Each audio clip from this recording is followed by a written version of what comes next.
Hey guys, welcome back to our YouTube channel Biology Career Guidance.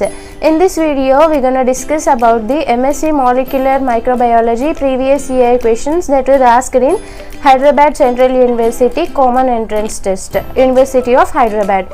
So this video will be completely in English. This is dedicated for few people who are asking me English, so that's why I have made this video completely in English. This particular video is already available in Telugu in the channel.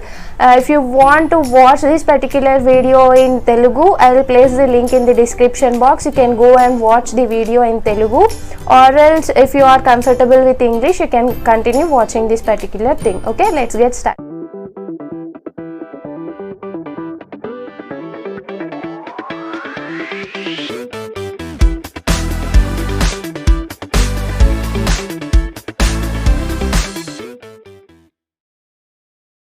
Question: the major reason that anti-parallel beta-stranded protein structures are more stable than parallel beta-stranded structures are the delator. Okay, this is actually indirect question. So here they have asked us in a tricky manner that beta-stranded structures are less stable when compared to anti-parallel beta strands. Why? What's the reason? So here are the options. Option A: do not have as many disulfide crosslinks between adjacent strands. See, the stability of the parallel beta strands or anti-parallel beta strands doesn't depend upon the disulfide linkages, and stability of the anti-parallel beta strands or beta strands doesn't depend upon the disulfide crosslinks. The number of disulfide crosslinks depends upon the number of sulfur bonds that are present in the parallel sheets or anti-parallel sheets, but it doesn't depend upon the parallel sheet or anti-parallel sheet. So it totally depends upon the sulfur containing amino acids, but it doesn't depend upon the type of the sheet that is present in the protein. So that's why this option is a wrong statement. Then the second point: do not stack in sheets as well as anti-parallel strands. So forms the sheet and both stack upon each other. So this is also a wrong statement. And have fewer lateral hydrogen bonds than anti-parallel strands. This is also a wrong statement. The number of hydrogen bonds depends upon the amino acids that are present in the beta strands or anti-parallel beta strands, and it doesn't have nothing to do with the type of the strand that is present. So that's why this option is also wrong. The next option: have weaker hydrogen bonds laterally between adjacent strands. Okay, this is the correct option, because I'll explain it with the help of a diagram. So look at here. This is an anti-parallel beta sheet. In the anti-parallel beta sheet, as you can see here, the hydrogen bonds are linear. They are more stable because they are linear. Whereas in parallel beta sheets, the hydrogen bonds are somewhat tilted or somewhat bent. So that's why they are less stable. That's why the parallel beta sheets are less stable when compared to the anti-parallel beta sheets. This is the reason why anti-parallel beta sheets are more stable when compared to parallel beta sheets, because the hydrogen bonds are linear in anti-parallel beta sheets, whereas the hydrogen bonds are somewhat tilted in the parallel beta sheets. Okay. Next question: a mutant cell loses part of the ends of its chromosome every time it replicates its DNA. You suspect that it has a defect in it. Okay, there is a cell, and this cell has a chromosome, and it is losing its ends every time it replicates. After a replication, it will lose its ends. It will lose a part of its ends. So the easiest way to solve this question is, what we call the chromosome ends. What is the name that we indicate to call the ends of the chromosomes? We call the ends of the chromosomes as telomeres, as all of us know. So we call the ends of the chromosomes as telomeres. Okay, let us look at the options. A: homologous recombination. So homologous recombination is a mechanism that occurs in meiosis. Okay, so meiosis In the process of meiosis, homologous recombination is an event that occurs, and this has nothing to do with replication nor with the ends of the chromosomes. Okay, that's why this option is wrong. Then the second option, ligase. What is the function of ligase enzyme? It will ligate the ends of the chromosomes, or it will ligate the ends of the DNA. Its function is to combine, and it has nothing to do with the ends of the chromosomes, right? So ligase will form the new phosphodiester bonds between the two divided DNA or two separate Okazaki fragments, but it has nothing to do with the telomeres or the ends of the chromosome. That's why this option is also wrong. Then gyrase is a type of topoisomerase. This is a type of topoisomerase 2 that is present in the prokaryotic organisms. Okay, so what is the function of gyrase or topoisomerase? Basically, so topoisomerase will relieve the stress that is created due to the negative supercoiling of the DNA. When the DNA tries to unwind itself, the DNA develops some negative supercoiling. This negative supercoiling stress is relieved by the DNA gyrase. So DNA gyrase has nothing to do with again the telomeres. So that's why this option is also wrong. The remaining option here will be telomerase. This is the correct option. Or else you can solve this question in another way. So here the cell is losing its ends. So what we call the ends? Telomeres. So that's why it is losing its ends, and the telomeres are produced by an enzyme known as telomerase. Because the ends are losing, there is a mutation in the telomerase. That's why the correct option here will be option D. So if there is a mutation in certain enzyme, it will not function properly, and the cell will lose its product, or the cell will lose its that particular enzyme's function. Here the telomere is mutant and it will not function properly. What is the function of telomerase? To add the telomeres.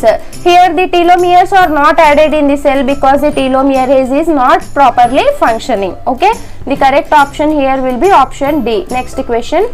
So here are few points to remember that we have discussed already. If you want, you can revise it. What is the next question? Which statement is incorrect about SDS page technique? Okay, A. Separations are run on gel covered plates. B. Sodium radicyl sulfate is used to denature the samples being separated. It's a type of gel exclusion chromatographic method of separation. D. It is used to separate native proteins. Okay, let us look at option A. Separations are run on gel covered plates. Obviously, SDS stage is a gel based technique and it occurs on the gel only. So that's why the separations will be on gel covered plates only. This is a correct statement. We are asked to identify the incorrect one. Then sodium radicyl sulfate is used to denature the samples being separated. So SDS, the full form of SDS is what? Sodium radicyl sulfate, and it is used for what? And it is used to denature the protein samples that are being separated. So that's why this option is also correct. And then the third one, it is a type of gel exclusion chromatographic method of separation. Okay, SDS page is also a type of gel exclusion, filtration type of technique, and gel filtration chromatography is also based on the gel exclusion chromatographic technique. That's why these two are similar, and this is a type of gel exclusion chromatographic technique. That's why this option is also correct. The incorrect one here will be, it is used to separate native proteins, because SDS page is used to separate the modified proteins but not the native proteins. What are modified proteins?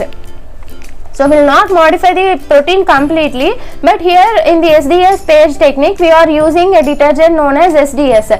What this SDS does is the SDS will add the negative charge onto the protein and will confer the negative charge to the protein. So the protein will lose its native form, native charge. That's why the native proteins cannot be separated in the SDS page technique. That's why this option is incorrect here. Okay, the correct option here will be option D. So let us look at the differences between the native and SDS page technique. In native page technique, the protein migration is dependent on both the mass and as well as the structure. So here in the native page we will separate the protein based on its mass and as well as its secondary and tertiary structures, whereas in SDS page the protein migration is solely dependent upon the protein mass. So the separation is purely based on the protein mass only, because we have nullified the charge by adding the SDS. Okay, in native page protein samples are prepared in a non-denaturing and non-reducing buffer. Here in the native page will not use any sort of non-denaturing or non-reducing buffer. That's why the protein will be present in its native form, whereas in SDS page we will use a denaturing buffer, that is the denaturing agent, that is the SDS. What this SDS does? This SDS will coat the proteins with the negative charge, and it will give the whole protein a negative charge. Here the protein has lost its native form and has acquired a new form by the addition of the SDS. That's why SDS will not be employed for the native protein separation. Then in addition, in native page, in addition to size of the protein, secondary and tertiary structures will also play a role in migration, whereas in SDS page only charge to mass ratio or the molecular weight of the protein or the size of the protein will play an important role in the separation or migration of the proteins. Okay, next question. Presence of DNA degrading enzymes in the extracellular medium would prevent transfer of DNA by A. Conjugate transfer by self-transmissible plasmid, B. Generalized phase transduction, C. Natural transformation, D. Specialized transduction. Okay, so consider there is a medium here, microbial culture medium. So here is a bacterial cell, and here there are a few DNA degrading enzymes. Think that these are DNA degrading enzymes, and this is a bacterial cell, even it is not. Then so in the question they are asking which of the following processes will be inhibited. Okay, let us consider the first option, conjugate transfer by a self-transmissible plasmid. Okay, in the process of conjugation, what happens? Two bacteria come together, they form a conjugation tube and will transfer the plasmids from one cell to another cell. Here, the DNA degrading enzyme will not get a chance to degrade the DNA because it is occurring intracellularly and the DNA is not present outside the cell. If the DNA is present outside the cell, then the DNA degrading enzyme will degrade the DNA. If it is present inside the cell, it will not go and degrade the DNA that is present inside the cell, right? That's why this option is wrong. Okay, in this particular conjugation transfer, the transfer of DNA can be performed successfully. Then in generalized phase transduction, what happens in generalized phase transduction? So normally a virus will be present in a bacterial cell, and what does this virus does? So this is a lytic phase or a lytic bacteriophase. This lytic phase will accidentally take up some amount of bacterial DNA and it will leave the cell and it will infect the another bacteria. Here also the DNA degrading enzymes will not get access to the DNA and it cannot degrade the DNA that is present either in the virus or in the bacterial cell. That's why this process also occurs. Then the next option, natural transformation. So first of all, what is natural transformation? Think that this is a bacterial cell and here there are few pieces of DNA. So what this bacteria does is it will accept the DNA that is present in the environment. So such type of cells are known as competent cells. Bacteria have a special mechanism to accept the DNA that is present in its environment, and such type of bacteria are known as competent bacteria or competent cells. Here there is a chance of degradation of this particular DNA by DNA degrading enzymes because both the DNA and the DNA degrading enzymes are present extracellularly and there is no protection for this particular DNA molecule. That's why the DNA degrading enzyme will degrade the DNA and the transfer of DNA into the cell is prevented because the DNA is degraded. Then this is a correct option. Okay. Then option D, specialized transduction. Specialized transduction is a form of transduction in which the phase particle will pack up the DNA that we insist it to do. Okay, we will select a gene to transfer from one bacteria or from one cell to another cell via the virus or via the bacteriophage, but the virus will not pick up the DNA randomly. Okay, here the correct option here will be option C. Here are few points to remember that we have discussed already. Next question, and an example of oxidative deamination is A. Glutamate is equal to hexanoic acid plus ammonia. B. Aspartate plus alpha ketoglutarate is equal to glutamate plus oxaloacetate. C. Glutamate is equal to alpha ketoglutarate plus ammonia.